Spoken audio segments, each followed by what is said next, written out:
For the repair of the Power Research ICCP power supply unit, the following procedures were necessary: replacement of various electronic components and general cleanup of the unit.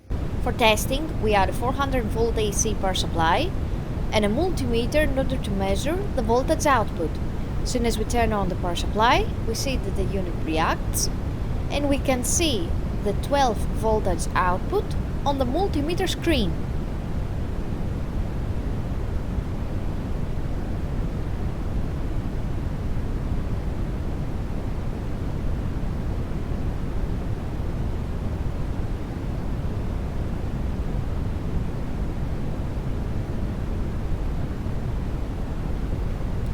We can also see on the second multimeter that we have connected to the switch of the power supply that the power supply voltage that passes through the unit is 400 volt AC.